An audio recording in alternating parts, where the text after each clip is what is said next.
In this video, we are going to revisit some of the initial popular ideas about language learning that you engaged with at the beginning of the Lightbound and Spada book, framed as SLA myths and realities. So in this video, we'll look through the first 9 of those statements, and then in part 2, we'll examine the next 9. All right, so the first popular belief about language acquisition is languages are learned mainly through imitation. Now we know that while this was a popular idea for many years of how humans acquired language, we know that that is not the case, or most SLA researchers and linguists would argue that languages are not learned mainly through imitation. And one clear evidence that this is false is that children produce novel sentences that proficient speakers of the language would never say, right? And I included here a few examples of things that my own children have said that I have never spoken, my partner has never said. So they're clearly not things that they are simply imitating in the world around them, such as, can you zip down my jacket instead of zip up my jacket? Using forms like, yesterday we goed to the park. Or one of my daughters used to, instead of saying get dressed, used to say put dress on. So kind of help me get dressed. So the way in which young children are acquiring their first language, we know it is not simply due to imitation. We know that children do imitate certain words and phrases, but that isn't the main way that they're learning. And this really gives a lot of credence then to more nativist understandings of language acquisition. So going back to Chomsky's idea of universal grammar, that our brains are pre-wired to learn language. And certainly the developmentalist or interactionist perspectives that really say that language acquisition is about engaging with other people, and that is how children begin to acquire the rules and forms of the language. So some pedagogical implications of this for second language acquisition. We know that just having children memorize language or do grammar drills or vocabulary drills isn't enough to learn the language, or just memorizing dialogues. However, some repeating and memorizing of particular language chunks can be useful. So you could imagine, for example, creating an anchor chart in which students are learning different language chunks that you use or language forms that you use to engage in an argument or to engage in a debate. But the emphasis should be on having lots of opportunities to meaningfully engage with language. We know that that's really how language is learned. Second one, parents usually correct young children when they make grammatical errors. And again, this one is focused on first language acquisition mostly. We know that this is a myth as well, that while parents do sometimes correct their children when they're speaking, they definitely tend to focus on meaning over form. And it also depends on the parent. So some parents may correct children more, others may not at all, and yet all children acquire language. So we know that regular corrective feedback is not essential for learning language, right? So there must be other mechanisms through which children are acquiring language. And again, like I said in the last slide, that helps us, that really supports nativist and interactionist developmental perspectives on language. So for SLA, one pedagogical implication is that it is important to focus on meaning, right? But research has also shown that without some corrective feedback and guidance, errors may persist in the student's new language for many, many years. So there's a need for both, right? We need to both really focus on meaning and what's being communicated and how we're engaging, while also giving some strategic feedback and guidance so that students do have some form focused instruction. All right, number 3, some people have a special talent for learning languages. This is true, right? Language learning aptitude does exist. Research has shown that there are people who have really strong working memory, they have strong language analytic skills, and that does give them a propensity for learning languages. I'll link this video in the Brightspace page of a teen who's mastered over 20 languages, and he talks a little bit about his process. There are people like this, right, who become very proficient in many, many languages. So yes, that is true. At the same time, it's important to know that barring any sort of kind of serious cognitive impairment, all people can acquire a new language. And in fact, you might recall from earlier weeks that more than half of the world speaks at least two languages. So monolingualism is not the norm. Bilingualism and multilingualism is. So while some people do seem to have a propensity for acquiring many languages or learning many languages, all people are capable of doing this. So some pedagogical implications from that. While research has shown that students may learn best when the pedagogical style that the teacher is using matches their own kind of aptitude or preference, we know that classrooms are really diverse spaces and learners have lots of different ways that they like to engage with new content and benefit from engaging with new learning.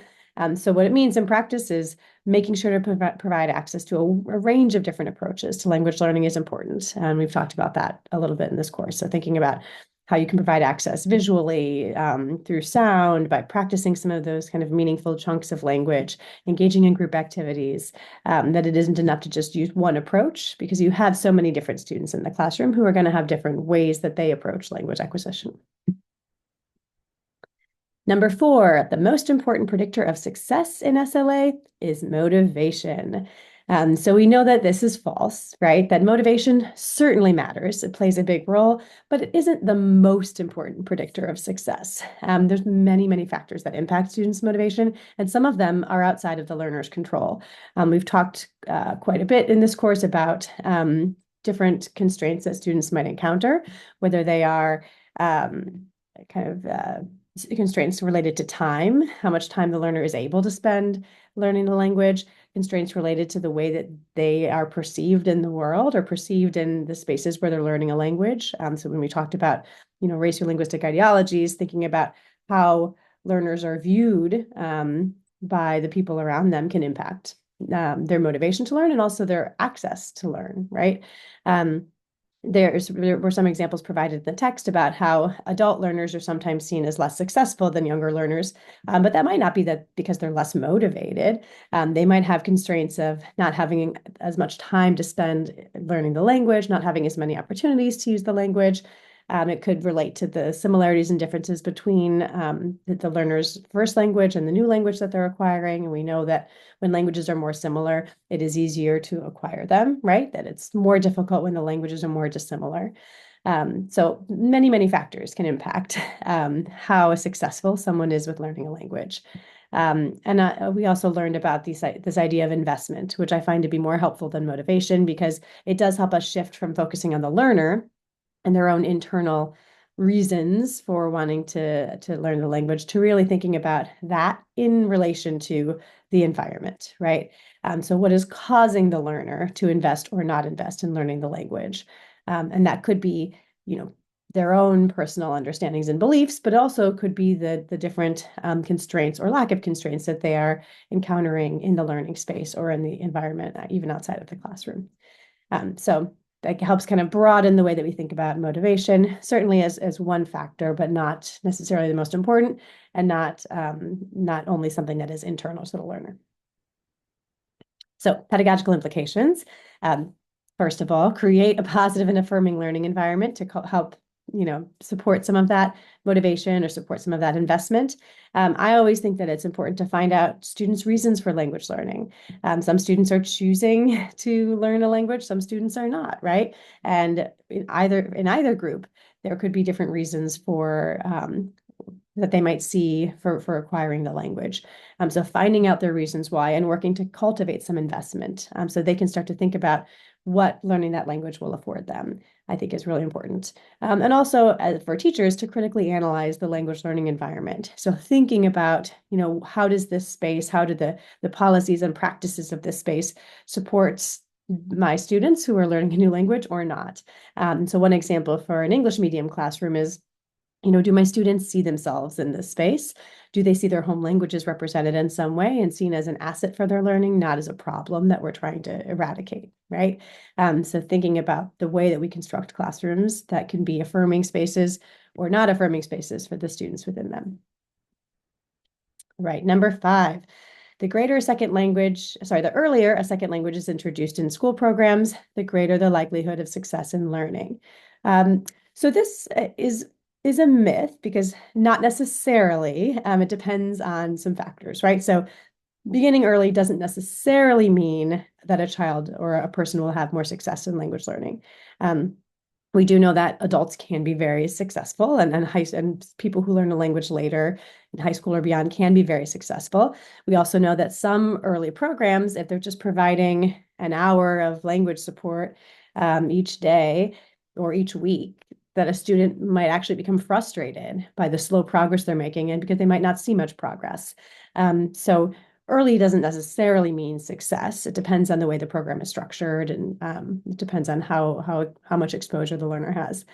All of that said, if the goal is to acquire native-like proficiency, and if the goal is to really develop deep understanding of the language, early start is helpful. We know for pronunciation especially, and for having native-like proficiency, early start tends to be better than late start. But again, there has to be extensive exposure and opportunities for use. So like an immersion program where students are spending at least half of their day learning in the language, or where they have opportunities to use the language in and out of school, certainly make a difference, and is a different type of learning experience than learning an hour a week, kindergarten all the way up. Another thing to consider is if we're working with MLLs, an early start might mean less opportunities for them to develop their L1. So having a multilingual learner be fully submerged in an English-only space means they actually might lose their first language in the process of developing English, or what's called subtractive bilingualism. So their first language is then added, another language is added to their first language, L1 plus L2, but then their first language is removed and all they're left with is the L2. And unfortunately, this happens for many students. And there's a lot of downsides to that, right? Not least of which is the ability to communicate with family and maintain your bilingualism and have that intergenerational continuity. But certainly there's loss academically as well, because we know that what's learned in what you know in your first language can transfer to your second language and can support your learning in your second language, especially when it comes to literacy. So not being able to develop both does mean students are often not as successful academically and in developing their English language abilities. So the answer to this one, earlier can be better if you want native-like proficiency and if you have enough exposure. Late doesn't necessarily mean it's a bad thing, as long as, again, you have kind of meaningful opportunities for use. So some pedagogical implications. Number one is we want to provide robust bilingual education from an early age whenever possible. That really has been shown to be the most effective way to learn a language and the most effective way to support MLLs in not only maintaining their home language, but also in learning English. For MLLs, it's important to provide home language supports and to encourage families to keep using their L1, and if they can, to read in their L1, because we know about the transfer that happens when students are able to continue to maintain their first language. And just as one image of this, this is a chart that I don't think I've shared with you yet, that shows the research of Wayne Thomas and Virginia Collier. This is research they conducted, as you can see, in the early 2000s, and yet they've continued this research, and others have now engaged in this research and had very similar results. And basically what they were looking at was, how do multilingual learners fare in different program models if we look at their performance across time? So you see that this was looking at students' English reading scores, and it looked across first grade all the way through toward the end of high school, how students fared in these different program models. And they worked with large scale data sets, looking at standardized assessment data over time. And what they found, as you can see, is in the first few years, first, second, third grade, there wasn't much difference, regardless of the model students were in. But as students advanced through the grades and moved into middle school, students who had been in bilingual programs, which is represented here by the two-way dual language and one-way dual language, had been in those bilingual models, started to actually outperform the average reading score for native English speakers in reading, which is such strong evidence of what happens when you have a really strong base in your home language as you're developing in a new language, what that does for your literacy development across both languages. And you can see all of these remedial models, some that have a little bit of bilingual education support, but really are transitioning students into English as quickly as possible. Some that are all English supports and no services were not nearly as effective. So I think this is clear evidence. We have clear evidence over over 40 years of it, showing that programs that that promote first language development at home and at school are more important for long-term success in a student's second language than an early start in the second language itself. So it's better for a student to have support in both their L1 and L2 from the beginning, rather than throwing them into an environment where they only have access to their L2, where they run the risk of losing their first language as well. All right, number 6. Most of the mistakes that second language learners make are due to interference from their first language. All right, well, this is true, that many of the errors that students make are because they are applying what they know from their first language to their second language. And yet it's important to also recognize that that same knowledge is positively contributing to their ability to learn a new language. So we have both positive transfer and negative transfer occurring when students are learning a new language. We also know that students can make really meaningful connections if teachers support them to be able to do so, but that sometimes students won't automatically make those connections. One important pedagogical implication is for teachers then to provide opportunities for frequent connections to students L1, which might mean through the creation of cognate charts. So if you teach a lot of students who share the same L1, you could look across, when you're learning new vocabulary, you can look at what they're learning in their home language, what you've learned in English and what they know in their home language, and compare them and look for cognates. If you're in a bilingual context, you can certainly do that with the instructional languages, creating bilingual or multilingual dictionaries with vocabulary words you're learning, labeling things in the classroom in multiple languages, the languages that your students speak, all ways to provide those frequent connections. And I also always recommend that teachers learn something about their students' home languages so that you can provide targeted support for the language features that do and don't transfer. And I'll link this book. I don't know if I've provided it yet already as a resource, but I will link it now in Brightspace, that just has a lot of, it lists many different languages and shows what from those languages transfers or doesn't transfer into English. So you can anticipate then where are some places where the student may need additional support, and where are some places where they won't, because it's a similar, what happens in their first language is similar to what happens in English. And this is a good time to, again, come back to Hamman's linguistic interdependence hypothesis. So again, we know that while languages look really different on the surface, there's so much that they share in common, right? They have a common underlying proficiency, and so much does transfer across languages if we create the opportunity for that to happen. It's also, I think, always important to notice that, or to point out that, especially when we're working with students who speak languages that have a Latin base, a lot of the words in English that are considered very high-level vocabulary words are actually quite common words in those Latin-based languages. So this is just a brief example comparing English and Spanish. So you can see that if a student is supported to make connections between what they know and words they're learning in English, they can see that they already have a basis for developing really high-level English academic vocabulary. So one example, the word edificio in Spanish means building, but the high-level English cognate would be edifice, which also means building, but is another way, a fancier way perhaps of saying that word. Amenaza means threat in English, but a high-level English cognate would be menace, to menace someone. Odio means hate. A high-level English cognate would be odious, something that's really terrible or awful. Feliz is happy. A high-level English cognate is felicitous. Bien is good, but also could be connected to benevolent.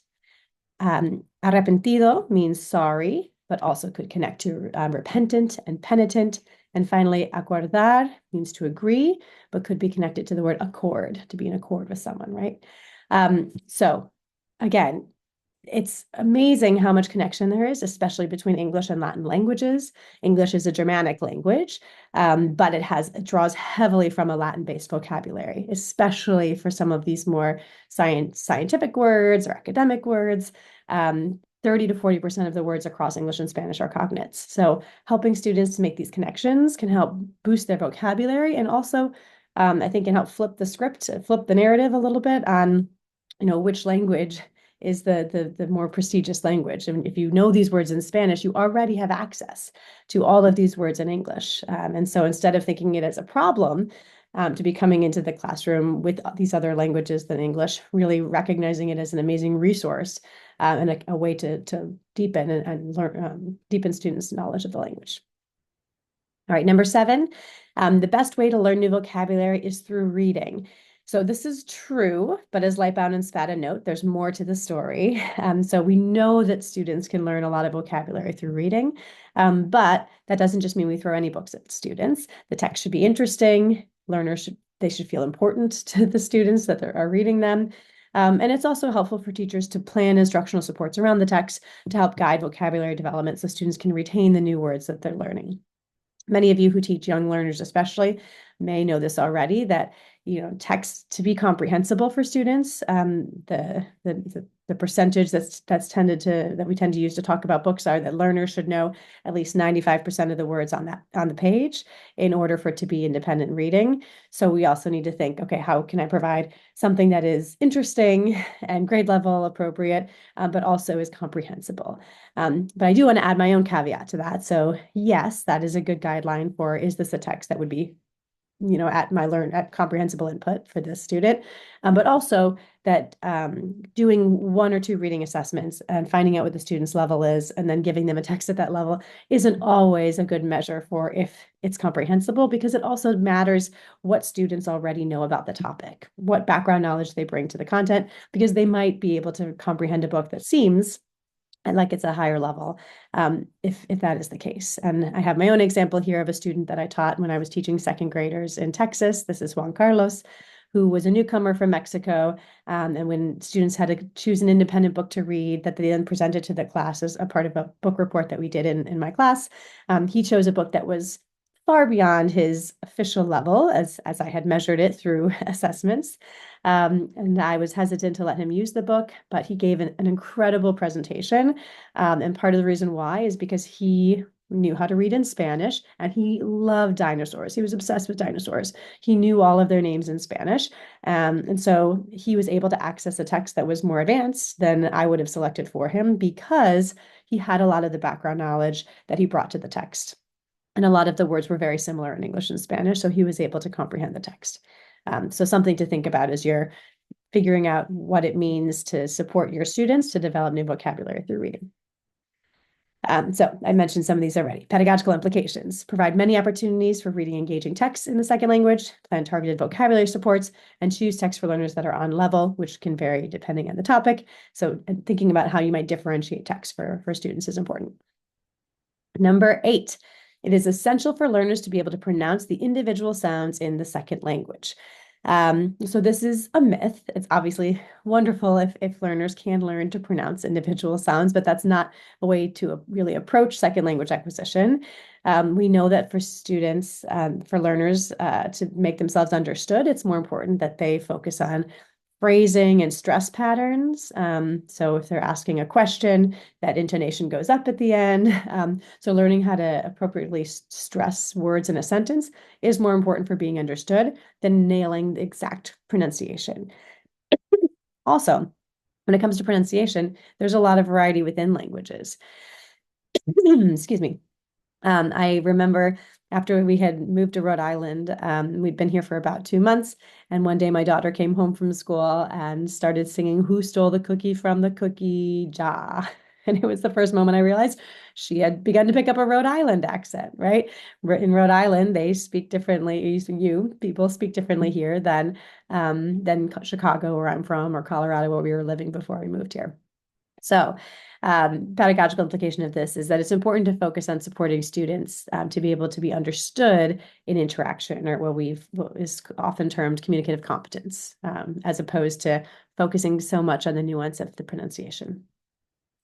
And then last for this video, number 9, once learners know 1,000 words and the basic structure of a second language, they can easily participate in conversations with native speakers. So while it is true that most conversational language involves a relatively limited number of words and sentence types, we know that just developing words is not enough, right? Students need to understand how to put those words together in complex ways. And they also need to develop some sense of pragmatics, right? The pragmatic features of the new language.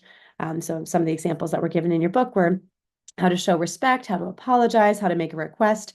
So knowing how to navigate these different types of situations in a new language is important for participating in conversations with native speakers.